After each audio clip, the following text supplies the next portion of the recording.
Greetings, viewers. Thanks for joining Oswald and me out in the shop today. Look at this pretty Lexus GX470. You got a glimpse of this in the shop the other day. It belongs to a customer and friend of mine, and I'm going to do some work on it in the way of a radiator skid plate, a gas tank skid plate, and some sliders. While I'm at it, I'm going to replace the front struts with some Bilstien 5100s, pre-assembled units. So I'm going to go through that. He said I could put his truck on my show, so here it is. We may have to take it for a test drive after we do the front struts on this. Got some nice ideas for the running boards. They are lighted. Being a Lexus, I'm going to integrate those lights up underneath the rockers so that when he opens the doors, it'll still light up underneath the truck for him. So that'll be neat. I got, like I said, a nice idea for a slider that I think would be worthy of a Lexi. So can't wait to get started on this. Much appreciate him allowing me to add it. Oswald's pretty excited too, as you can tell, but he doesn't get to go for a ride in this one. Sorry, Oswald. So I'm going to gather up some tools, commence to working on these front struts, and I'll tune you into the high points as I go along. Don't know how different this is from a 3rd gen or a Tundra or anything else I've changed a strut on. I think it's the same platform as 4th gen 4runner, at least in the front. It looks the same as one that I did some work on. So let me gather up some stuff and we'll find out. Okay, wheel off, both sides, jack stands, pretty standard fare for the strut. 2 bolts where you can get to them, one where you can't even hardly see it. Down here, standard 1 bolt. While I'm in here, this doesn't have a replacement ball joint, but rather has a ball joint rebuild kit, which is a boot and some grease. So I'm going to do that for you Lexus guys that want to do a rebuild kit and not replace a ball joint and a whole entire lower control arm.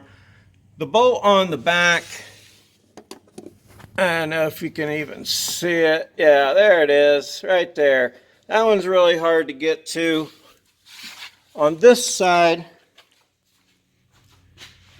because it's right there, you can kind of bend this sheet metal just a hair and get to it with a socket. On this side, air box is in the way and AC lines run right along behind there. See them? Yeah. So I'm going to try to get that from out here with a socket, see if I can remove some of this air ride level crap that is getting deleted anyway and get that out of the way. Put on the struts, do the ball joint rebuilds, and then move on to some armor. I think, like I said, my design is going to be worthy of the Lexus. The other parts you're not even going to see. So let me see what it takes to get this strut off of here and move along.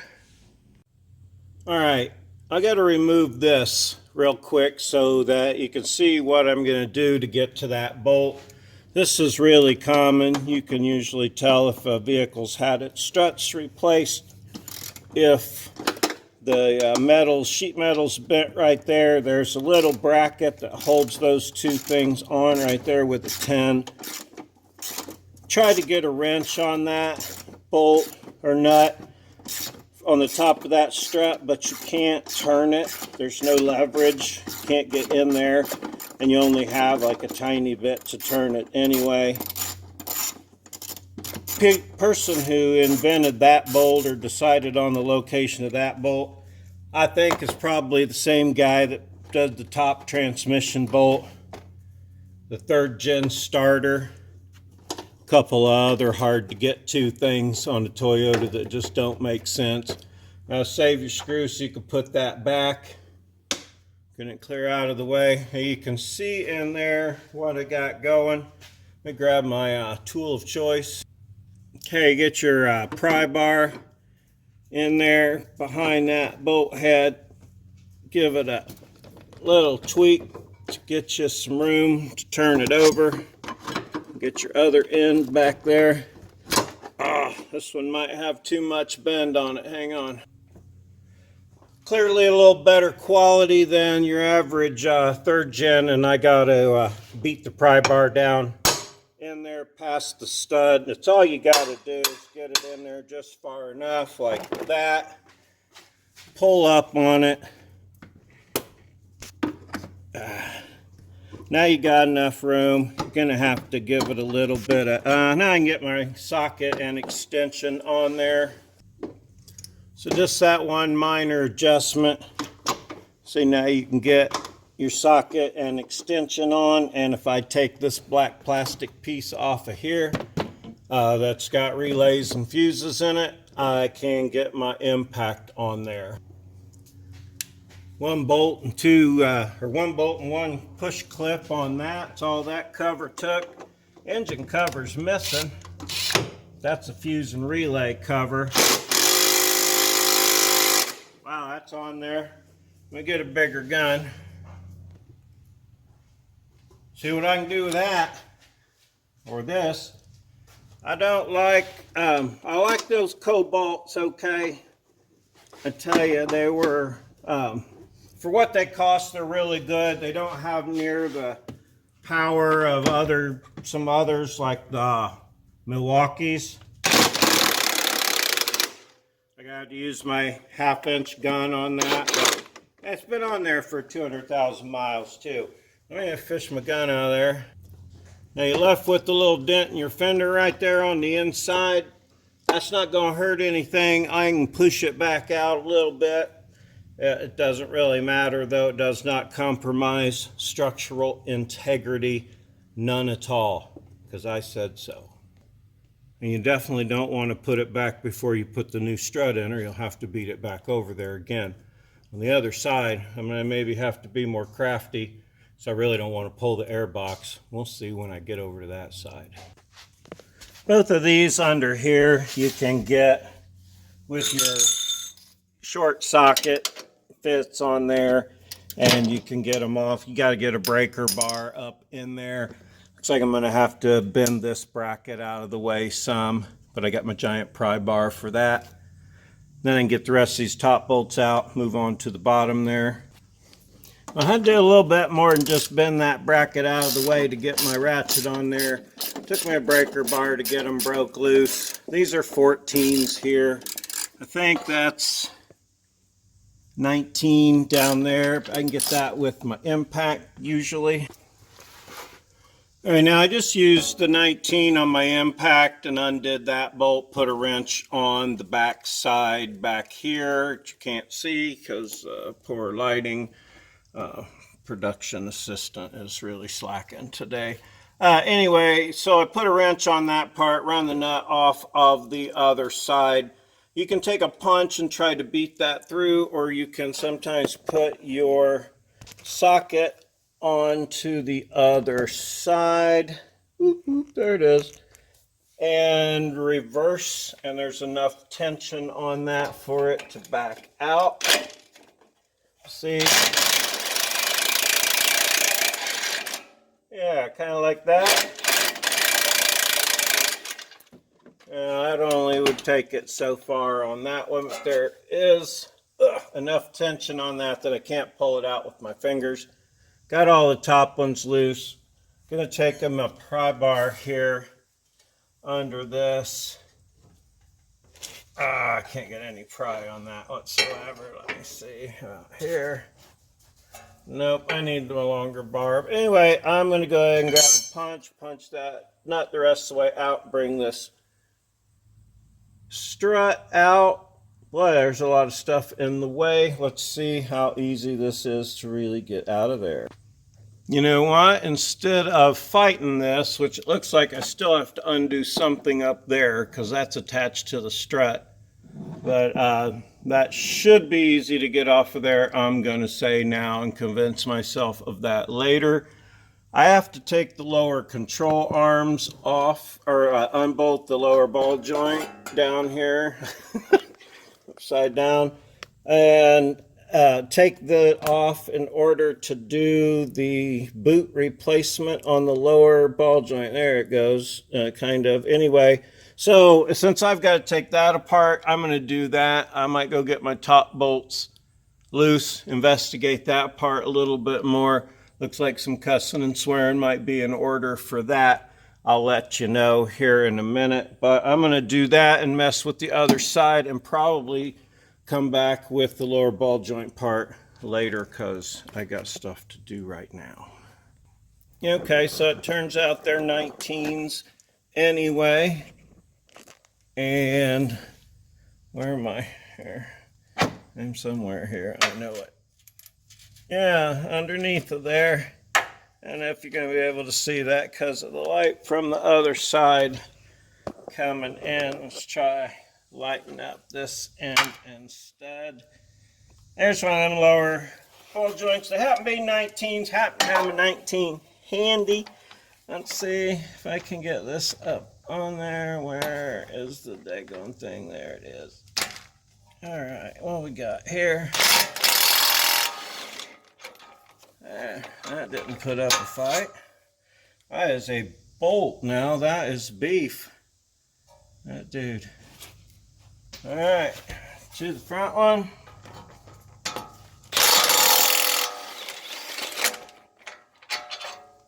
Okay, got those out. How do I get this control arm to let go there? It has let go. Now will it pry down some? Let's see, where should I try to go first? You're over there. Hey. Oh. Knocked the camera all out of the way. Okay, I'm gonna have to pry down on this lower control arm just a little bit. See if I can get this spindle and stuff out of the way.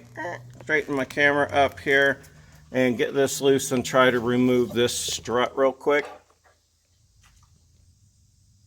All right, mayhaps I should not have taken those lower ball joint bolts out yet. Excuse me. But I'm going to try to get this lower ball joint nut off of here. It is a 24. Lower ball joint bolts were 19, same as the lower strut bolt. Let's see if I have any luck with this. Cotter pin is stuck in there. Had to break it off like I've done before.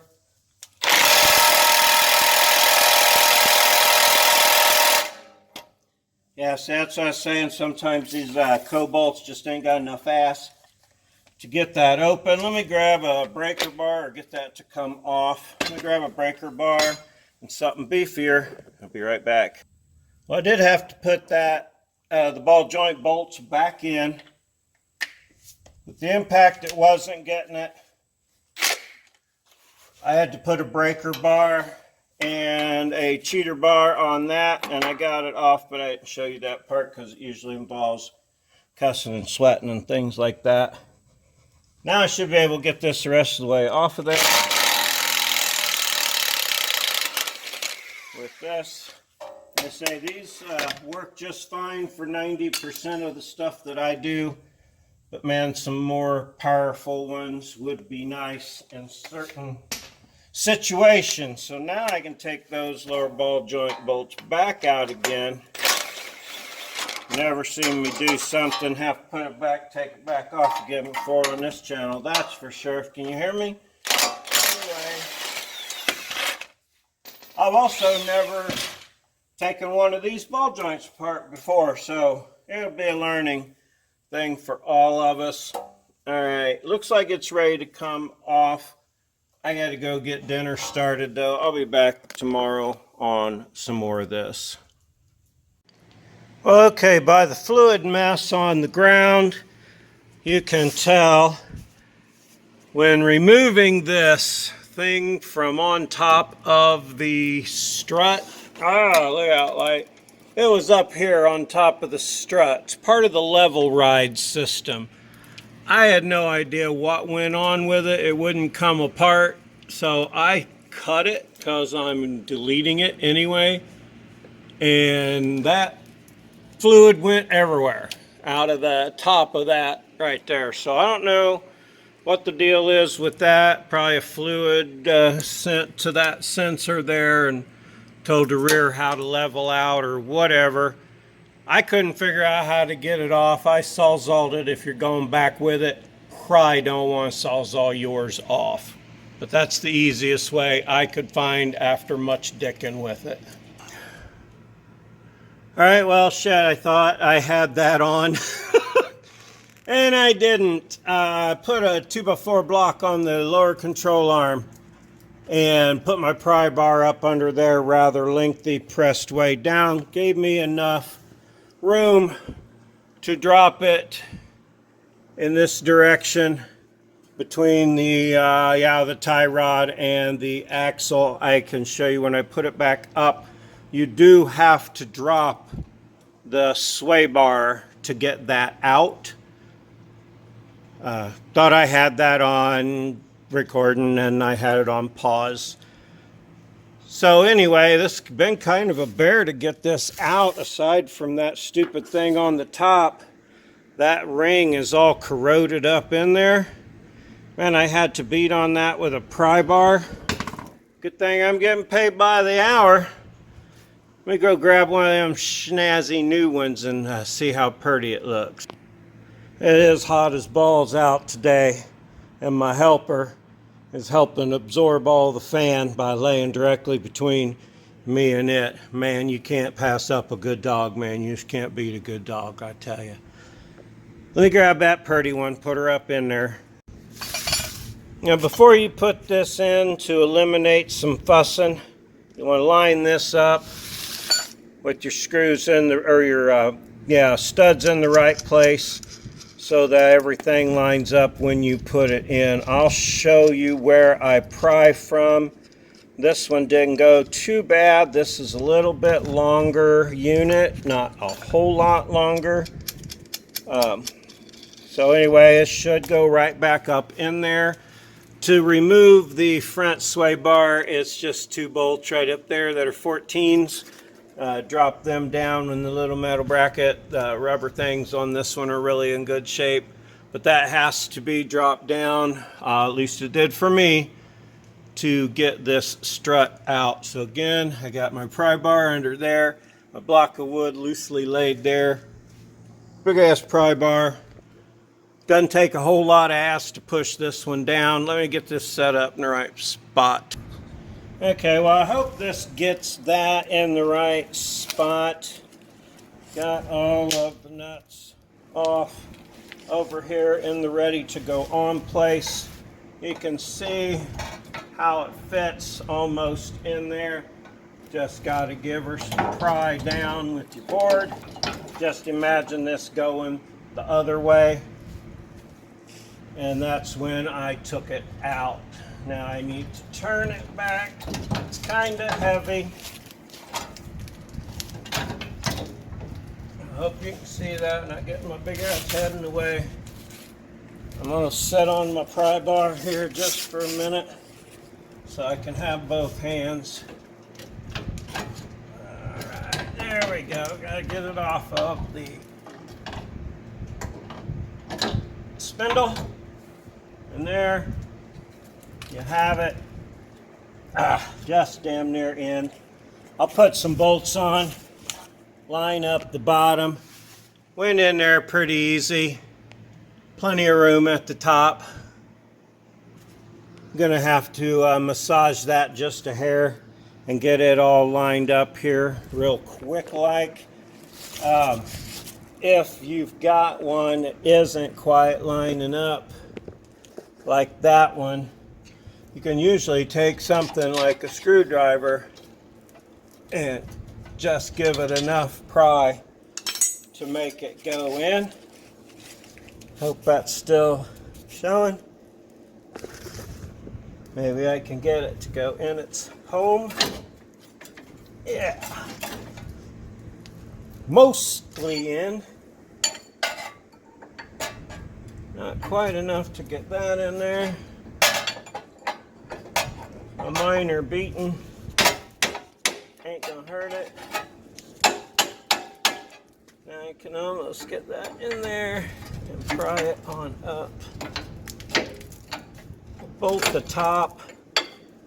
I can stick a screwdriver, something in here now, and start bringing that dude back where you want it to go. This is a pretty flimsy screwdriver, but you get the idea. You can see it starting to line up. You couldn't see any of that, but it's almost lined up now. I'll put some top ones on, line that up, take a picture, send it to the customer. New parts always make people happy. I'll probably wrap this up here in just a second.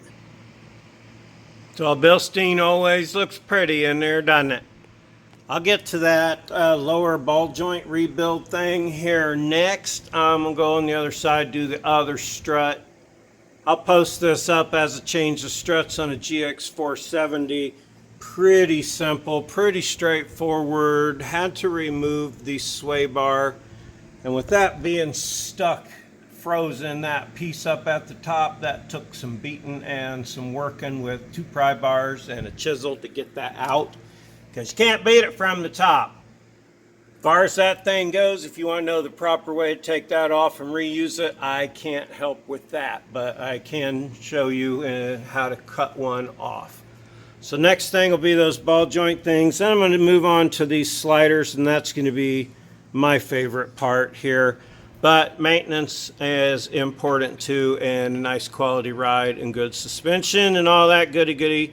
So thanks for joining me for this part on how to change out a front strut on a GX470. Oswald and I got it done with minimal playing around. It is freaking hot and sweaty and nasty out here. And be prepared when you do cut that thing off.